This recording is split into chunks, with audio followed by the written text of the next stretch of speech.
Allez, bonjour à tous. Bienvenue pour cet atelier. On est ravis de vous voir avec nous. Je m'appelle Guillaume Ferrand. Je suis directeur délégué de l'école de commerce, l'ESCE, École supérieure du commerce extérieur. Je suis accompagné de Armelle Rebuffet. Je t'en prie, Armelle, si tu veux te présenter. Bonjour à tous, ravi d'être avec vous aujourd'hui.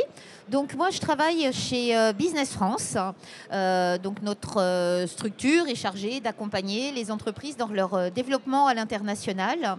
Et plus particulièrement pour ce qui me concerne, on pilote un contrat très très spécial qui s'appelle le VIE, Volontariat International en Entreprise, dont on pourra parler un peu plus tard, mais qui permet à des jeunes talents d'aller travailler à l'étranger pour une entreprise française pendant une durée de 1 à 2 ans. Voilà.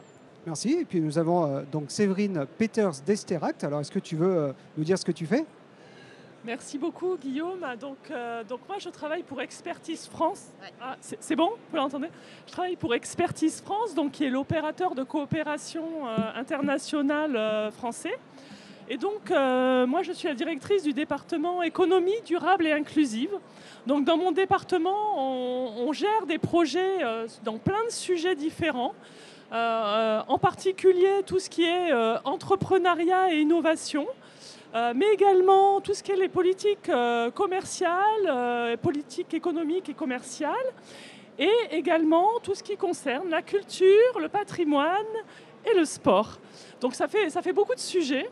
Et on est une structure, à côté de Business France, on est une structure assez jeune, puisqu'on va fêter juste nos 10 ans cette année. Et donc forcément, on a aussi des équipes assez jeunes, donc c'est vrai que c'est un sujet qui nous parle beaucoup, puisqu'on va le voir, mais on travaille beaucoup avec des jeunes et pour les jeunes. Merci Séverine, merci Armelle. Alors on va creuser le sujet ensemble. La jeunesse, un atout essentiel à l'international. Alors quand on parle de la jeunesse, on ne va pas que se focaliser sur les étudiantes et les étudiants. La jeunesse au sens large du terme, on va aussi parler d'un point de vue employeur, quelles sont les attentes, quelles sont leurs relations par rapport à cette jeunesse, et puis évidemment comment évolue notre jeunesse aujourd'hui et en quoi est-ce que ce couple employeur-employé est juste un moteur essentiel du développement à l'international et du développement de nos activités. Alors quelques éléments de contexte avant de laisser la parole à Armelle et Séverine de manière plus détaillée. Quand on parle de la jeunesse aujourd'hui, il faut quand même se rendre compte qu'ils n'ont pas la vie simple, honnêtement. L'avenir peut paraître bouché.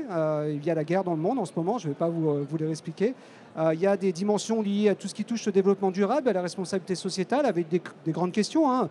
Est-ce que prendre l'avion est un geste que je peux faire aussi simplement qu'on pouvait le faire il y a 20 ans ? Il y a tout un rapport à la digitalisation, à la création des connaissances qui se fait instantanément, si je peux dire, mais qu'est-ce que ça vaut ? Quelle est ma valeur ajoutée, moi, par rapport à cette intelligence artificielle ? Et puis, il y a tout ce qui touche, bien évidemment, à des tensions géopolitiques qui me disent, est-ce que c'est intéressant pour moi d'aller dans cette zone ? Est-ce que c'est intéressant pour moi de passer d'une zone à une autre ? Qu'est-ce que ça apporte sur mon CV de travailler là, alors que peut-être, dans 5 ans, ça ne sera peut-être pas un bon signe pour moi sur mon CV.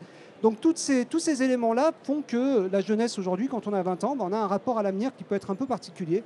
Et en même temps, on a plus que jamais besoin de cette jeunesse, mais dans un équilibre qui est à faire, puisque le rapport à l'autorité, le rapport au travail, le rapport à la connaissance, le rapport à la dimension entreprise, organisation, il évolue. On va en parler ensemble.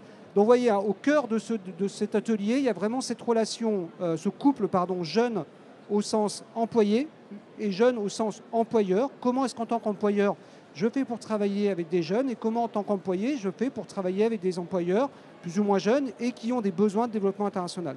Alors, on va pour cette première partie plutôt mettre l'accent d'un point de vue employeur, avec toi Armelle sur la partie VIE.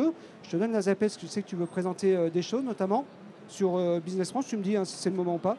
Donc, d'un point de vue employeur, quels sont les retours de Business France sur cette question vis-à-vis de la jeunesse et de leur placement à l'international ? Alors merci et merci pour ce panorama que tu as dressé, parce que tu as dit beaucoup de choses et qui correspondent vraiment à ce qu'on entend nous au quotidien. Juste pour vous donner un ordre de grandeur, nous les jeunes avec lesquels on travaille donc sont tous très fortement axés sur l'international.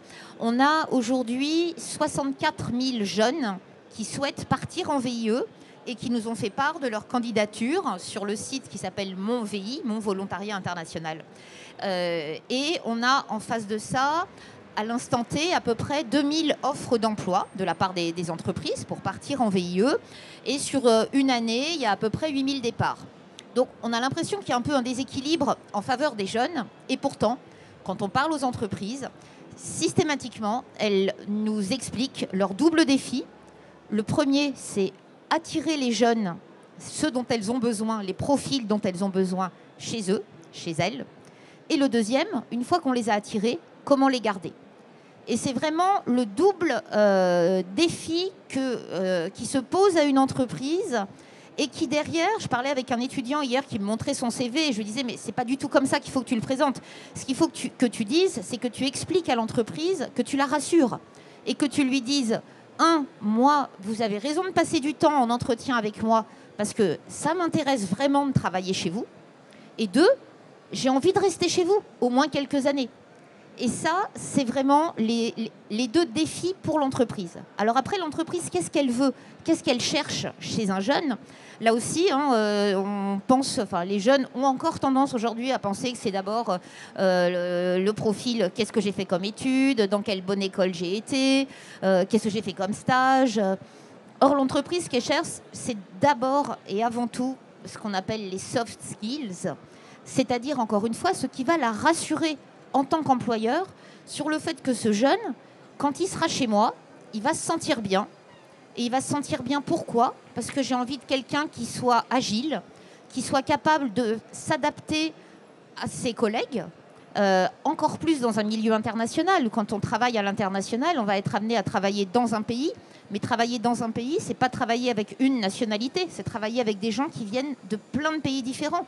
Moi, juste avant, j'ai travaillé en Australie pendant un certain nombre d'années. Il devait y avoir, sur une équipe de 15 personnes, il y avait 8 nationalités différentes. Donc, cette agilité, cette capacité à appréhender et à naviguer dans un milieu, dans un réseau interculturel, ça, c'est une première attente très, très forte des entreprises. La deuxième attente, et ce que je vous dis là, c'est issu d'une enquête qu'on est en train de mener et dont je vous donne des chiffres en avant-première. On est en train d'interroger nos clients, donc ceux qui offrent des missions à des VIE, sur justement leur profil, leurs besoins et quels sont les premiers critères auxquels ils vont prêter attention. Donc le premier qui nous cite, c'est l'agilité. Le deuxième, c'est la fiabilité, c'est-à-dire avoir quelqu'un sur qui je peux compter. Et là, quand on conseille aussi des jeunes, plutôt que de mettre en avant l'école que vous avez faite, si vous êtes parti sac à dos pendant 3 mois, baroudé dans un pays, et que vous êtes parti avec 20 € en poche, et que vous êtes revenu avec 0 € en poche, mais que vous avez vécu une super expérience, bah ça, c'est hyper précieux. Parce que ça veut dire que vous êtes capable de vous débrouiller, que vous êtes capable de vous intégrer à des gens, que vous avez une curiosité. Donc ça, c'est vraiment des critères qui sont très très important pour l'entreprise. Et puis le troisième élément, c'est ce qu'on va appeler motivation et engagement. Et ça, c'est une vraie caractéristique de la nouvelle génération, mais encore une fois, qu'on ne sait pas toujours bien mettre en avant.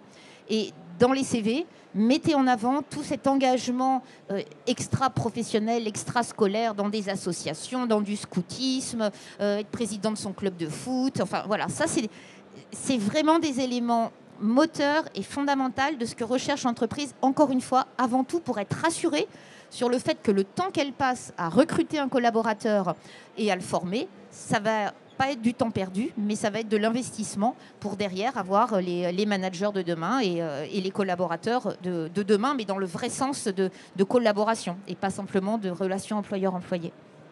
Merci. Je ne sais pas si tu veux faire un complément. Je peux sur l'employeur, oui, bien sûr. Mais comme je le disais, nous, on est une jeune structure. Alors, on est une jeune structure, donc on emploie beaucoup de jeunes chez nous. Et particulièrement, on a une activité à l'international, on gère des projets dans des pays qui sont difficiles, qui sont compliqués. Et je te rejoins sur le fait qu'en fait, on ne va pas forcément chercher en priorité le diplôme. Moi, je dis souvent que quand je recrute aux étoiles dans les yeux, parce que je peux faire monter quelqu'un en compétence sur un sujet, mais par contre, lui donner un enthousiasme, c'est compliqué. Et donc, on travaille dans des pays qui sont parfois compliqués, dans lesquels la situation est difficile. On déploie un peu partout en Afrique, mais aussi en Irak, au Libye, en Amérique latine, dans les pays de l'Est, en Asie. Et on est face à des situations où on ne peut pas être préparé à tout ce qu'on voit, tous les projets. On n'a jamais de situation résolue, de sujet où tout va rouler. Et donc, sans une dose d'enthousiasme, on ne peut pas y arriver. Donc, c'est vraiment un des sujets, et c'est vraiment ce que je trouve très intéressant. En tout cas, nous, je sais qu'on draine ce type de candidature, et on trouve beaucoup de jeunes qui ont cet enthousiasme. Et ils apportent aussi quelque chose à la structuration même de nos équipes. Moi, je vois dans mes équipes, j'ai un nombre de projets intrapreneuriats qui est impressionnant. Parce qu'ils ont des idées. Ils ont des idées pour comment on fait pour que ça marche mieux, comment on fait pour qu'on ait plus d'impact, comment on fait. Donc, en fait, c'est vraiment une force pour nous. Et puis nous, on a aussi les projets ce qu'on met sur place et on va chercher en particulier des VI. Pas que VIE du reste, VIE, VIA, mais aussi des jeunes qui ne sont pas en VI, qui vont intervenir sur nos projets. Et là aussi, surtout sur les sujets qu'on traite, c'est vraiment intéressant parce que quand on travaille sur un projet entrepreneuriat, on a aussi besoin d'avoir des gens qui ont en face les mêmes préoccupations. Et tu parlais des préoccupations environnementales. Et en fait, quand on travaille avec des jeunes entrepreneurs, en fait, quel que soit le pays d'où ils sont issus, en fait, ils ont déjà ces préoccupations. Et en fait, ça apporte vraiment quelque chose à un projet, d'avoir ces énergies-là et d'avoir ces retours-là. Et donc, on a des belles histoires, puisqu'on a des gens qui sont venus, qui ont commencé à travailler chez nous, et puis qui sont partis sur le terrain. Il y en a un quelque part ici, qui est arrivé chez moi comme stagiaire, qui a travaillé après sur des projets, et donc maintenant qui est au Bénin, donc auprès d'un DG pour monter une structure d'appui à l'entrepreneuriat. Donc voilà, j'en suis très fière parce qu'on voit ces parcours-là et c'est des parcours qui sont enrichissants pour eux, mais surtout enrichissants pour l'employeur et pour les bénéficiaires auprès de qui on les met à disposition. Merci. Alors, on vous rappelle, la thématique, c'est vraiment le couple employé-employeur vis-à-vis de la jeunesse notamment. Donc là, on a plutôt parlé des attentes des employeurs tout en les plaçant d'un point de vue étudiant. Chers étudiants, chers jeunes, les employeurs ont des attentes de type agilité, flexibilité, rapport à l'incertitude, rapport aux choses complexes. Ne pas paniquer quand une situation est complexe, ça paraît facile à dire, mais c'est de l'apprentissage. C'est de l'apprentissage via des séjours à l'étranger, via le fait d'être confronté à des difficultés dans un pays qui n'est pas le sien, par exemple. Donc justement, prenons plutôt maintenant le focus jeune, employé. Qu'est-ce qu'on peut dire à cette jeunesse qui est en face de nous, en l'occurrence, et merci d'être là, parce que là, on a parlé des attentes des employeurs. Si on parle maintenant aux jeunes en disant qu'est-ce que vous avez à amener aux entreprises, comment vous voyez les choses? Tu en as déjà un peu parlé. Est-ce que tu veux compléter peut-être? Alors là aussi, on a mené plusieurs enquêtes, à la fois auprès de jeunes anciens VIE, donc on en a interrogé à peu près 4000, et puis de jeunes globalement, de jeunes professionnels. Ce qui ressort, c'est vraiment des choses très très similaires. C'est les 3 premières attentes. C'est d'abord, on leur a demandé qu'est-ce que vous attendez de votre job idéal. Pour vous, le job idéal, à quels critères est-ce qu'il doit répondre? Le premier critère, c'est un boulot dans lequel je vais apprendre des choses et pouvoir acquérir des nouvelles compétences et me développer personnellement. Et ça rejoint vraiment ce que tu disais. Ça, c'est vraiment le premier élément que le jeune attend. La deuxième chose, c'est pouvoir contribuer efficacement à la société. C'est ce que tu viens de dire aussi tout à l'heure sur le côté valeur, éthique, mais vraiment ce côté être utile et contribuer utilement à la société. Et le troisième critère attendu par les jeunes, c'est travailler dans un environnement international. Ça, on sent que vraiment, de plus en plus, c'est quelque chose qui est très très présent. Il y a une enquête qui est publiée dans le MOSI, là, qui est sortie il y a quelques heures et qui le confirme auprès des jeunes et des moins jeunes, puisque eux, ils ont fait une enquête sur une population élargie et qui montre que 70% des Français interrogés souhaitent travailler à l'international. Donc cette dimension internationale, mais là aussi au sens interculturel au sens utilité, partager mon savoir-faire, apporter mes compétences, c'est vraiment quelque chose de très important. Et ensuite, on a donc les critères qui apparaissent les uns derrière les autres. Et la rémunération, elle arrive seulement en 5e position. Donc c'est pas la notion de titre, de carrière, elle apparaît en 6e position. Donc on a vraiment d'abord cette recherche de sens, de développement personnel qui apparaît vraiment de manière très très forte. Et ce qui est important aussi, c'est de comprendre ce que les jeunes ne veulent pas. Qu'est-ce qui est repoussoir? Et la première chose qui est citée spontanément et largement, c'est du reporting, des structures complexes avec plein de strates hiérarchiques, le manque d'autonomie, l'impression de ne pas très bien comprendre comment c'est organisé, de ne pas très bien comprendre ce qu'on va entendre de moi, et le greenwashing. Parce que ça, on se rend compte par rapport à tout ce qu'on est en train de se dire là, les recruteurs l'entendent aussi très bien, et ce côté engagement RSE, etc. Tout le monde le met un petit peu en avant, hein, la diversité, recherche de diversité de profil, de genre, de culture, etc. Tout le monde le met en avant, tout le monde en parle, pas tout le monde en fait malheureusement. Et ça, les jeunes ne sont pas dupes. Et le greenwashing, c'est vraiment ce qu'il faut absolument éviter. Donc ça veut dire de la part des entreprises, si elles affichent des valeurs, des engagements sociétaux, environnementaux, d'en apporter les preuves, parce que c'est ce que les jeunes vont demander, mais dès l'entretien de recrutement. Vous me dites que dans ma mission, il y aura une dimension RSE. Concrètement, c'est quoi? Concrètement, comment je vais devoir la faire? Voilà, un peu le panorama des attentes. Mais je te laisse compléter. Oui, ben ça va rejoindre exactement ce que tu dis. Alors nous, en plus, on travaille donc à l'international sur des projets de coopération technique. Et nous, ce qu'ils attendent vraiment, c'est le sens, c'est ce que tu disais. On a des gens, alors il y en a qui sortent d'école, mais on a aussi des gens qui ont travaillé, qui ont eu des parcours assez plus traditionnels, on va dire, dans le secteur privé, qui ont fait des choses vraiment intéressantes et vraiment bien. Mais à un moment donné, ils se sont dit, mais en fait, moi, j'ai envie d'apporter une brique à l'édifice. J'ai envie de faire quelque chose où j'ai l'impression d'avoir du sens. Et moi, j'ai dans mes équipes plusieurs personnes qui ont quitté des positions plus intéressantes financièrement, donc comme tu le disais, qui ont quitté des positions sur lesquelles ils avaient des responsabilités différentes. Parce qu'ils voulaient se lever le matin en se disant il y a du sens, ce qu'on fait, voilà, ça va apporter une petite brique. Et là, alors, c'est vrai que souvent, je suis plus obligée de leur dire, de les restreindre dans le sens où je leur dis, pour ne pas être déçus, il faut que, oui, on va apporter des briques, mais il faut pas que vous veniez en ayant l'impression que vous allez changer le monde, parce que c'est pas notre métier. Mais par contre, oui, je veux qu'à chaque pas qu'on fait, parce que nous, c'est notre métier, c'est de se dire qu'est-ce qu'on peut faire comme petite brique qui va nous faire progresser collectivement tous d'un pas. Et ça, c'est vraiment ça qu'ils cherchent.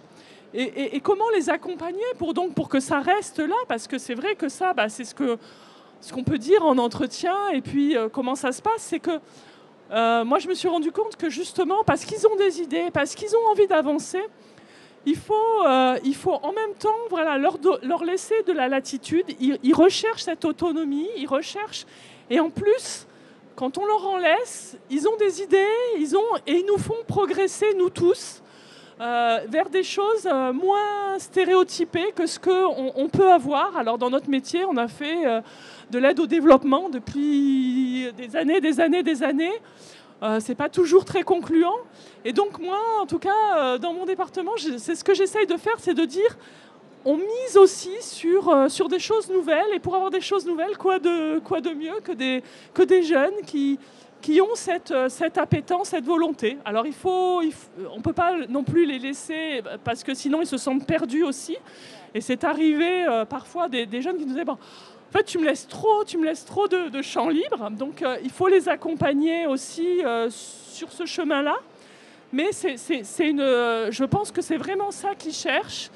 Et quand on y arrive à les amener sur ce chemin-là, c'est vraiment un win-win pour les deux. En fait, la clé, elle est là. La clé, elle est dans l'entre, hein, c'est-à-dire entre les accompagner, mais pas leur demander du reporting. Ouais.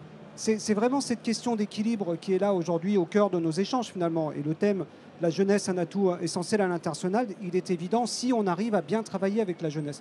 Alors, première chose, j'ai envie de dire, c'est ne pas les appeler la jeunesse. Parce que justement, une dimension qu'on voit importante, nous, dans nos écoles, c'est qu'ils attendent de l'individualisation. Et là, ça devient dur en entreprise pour la structure managériale, parce qu'il faut suivre, il faut être présent, il faut écouter, il faut répondre aux questions, et en même temps, pas imposer, pas demander des reportings, pas en faire trop.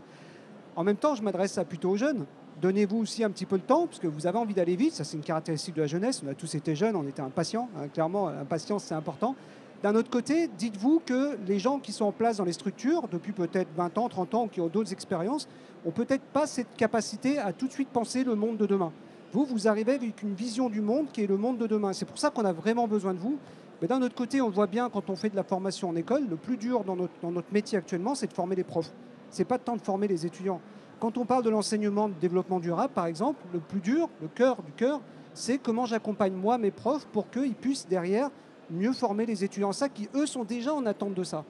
Donc si je vous fais un parallèle un peu classique, hein, la question, on se posait il y a 2 ans, est-ce que les étudiants veulent vraiment être formés au développement durable? La réponse c'est, bien sûr, et c'est normal de le faire, et si vous ne le faites pas, c'est un problème.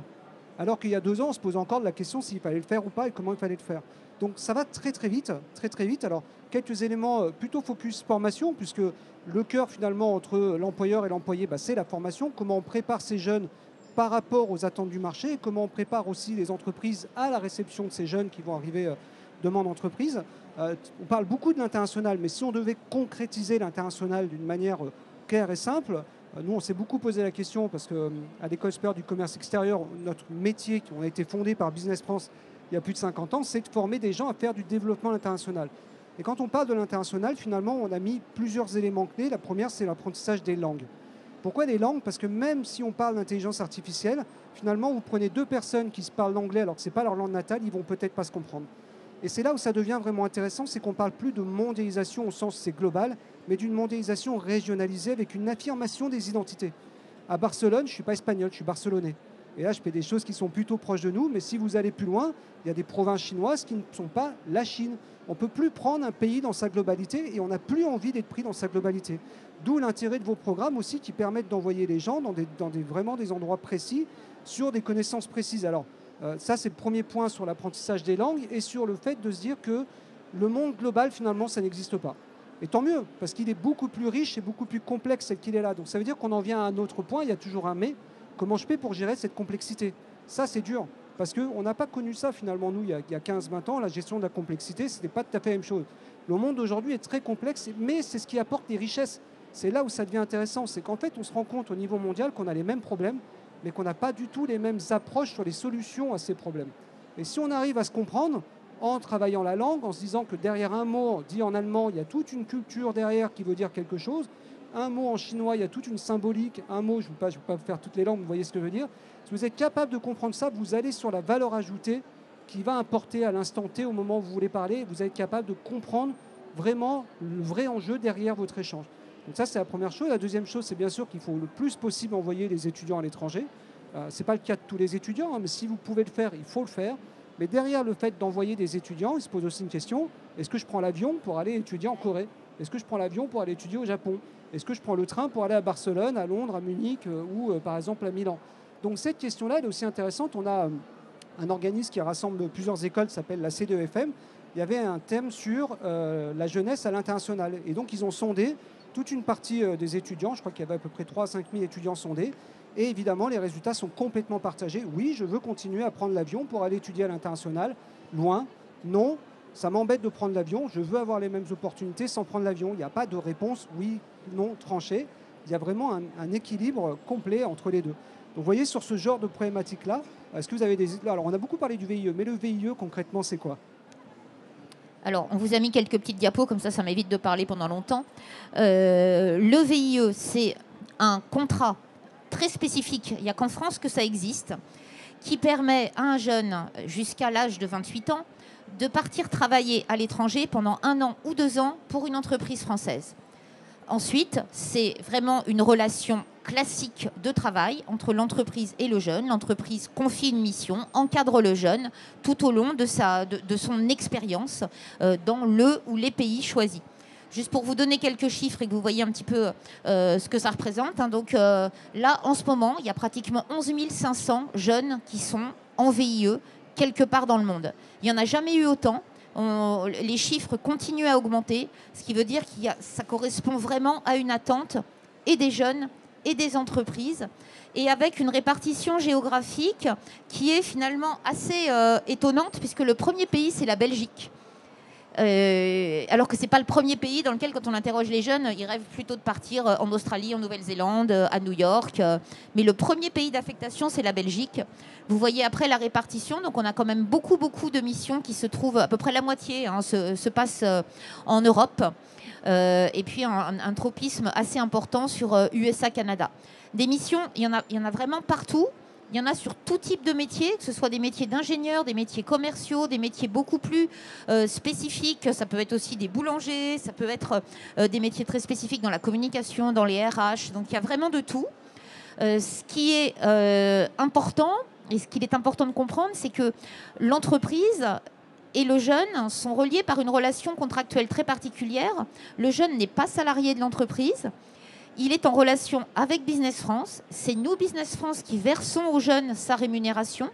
J'aurais dû commencer par ça, ça s'appelle volontariat. Mais volontariat, ça ne veut pas dire bénévolat, puisque le jeune touche une indemnité qui varie entre, en gros, 2 300 et jusqu'à 5 000 euros par mois, net et net d'impôts, en fonction du pays dans lequel a lieu la mission. Rien à voir avec le niveau d'études. Quel que soit le niveau d'études, la rémunération est la même, mais elle varie en fonction du niveau et du coût de la vie dans le pays dans lequel se trouve le jeune. Donc Business France verse tous les mois en euros cette indemnité aux jeunes et refacture à l'entreprise la même indemnité. Donc ça ne coûte rien à l'État. C'est l'entreprise qui paye, mais là aussi, gros avantage, pas de charge sociale. Donc ce que le jeune touche, c'est ce que l'entreprise paye, avec juste un différentiel qui sont les frais de protection sociale, donc de sécurité sociale, si on peut dire, pour octroyer aux jeunes la même qualité de soins, quel que soit le pays du monde, que s'il était en France avec notre super sécu. C'est parfaitement la connexion entre employeur et employé. Vous sécurisez la connexion et vous rendez les jeunes plus ouverts à l'international et ça sécurise les employeurs. On facilite. Exactement. On facilite. Est-ce que tu veux parler d'un exemple concret peut-être sur l'un de tes programmes peut-être ? Alors, déjà, moi, si vous venez faire un VI chez moi, vous n'irez pas ni au Canada, ni aux USA. Vous avez plus de chances d'atterrir au Ghana, au Zimbabwe ou dans un pays comme ça. Mais c'est des projets passionnants, des projets qui ont trait, par exemple, hier, je préparais un projet pour le Zimbabwe sur l'appui à la filière miel. Et donc, dedans, quand on a monté le projet, on a prévu un VI parce qu'on s'est dit, voilà, il va y avoir beaucoup de déplacements. On sait que en général, c'est des profils agiles et qui vont avoir aussi un contact facilité peut-être avec la population qui apprennent vite. Et donc, voilà, on prévoit. Après, on a aussi des projets, et quand même, ça serait dommage que je ne vous en parle pas, on a aussi des projets à destination de la jeunesse, mais pas de la jeunesse d'ici, de la jeunesse des pays dans lesquels on travaille. Alors, on travaille actuellement sur une académie, par exemple, un projet pour faire une académie pour les futurs leaders en Afrique, et que ce soit des leaders dans le domaine entrepreneurial, mais aussi culturel, enfin toutes sortes de leaders qui feront les leaders de demain. Et c'est vrai que ça double.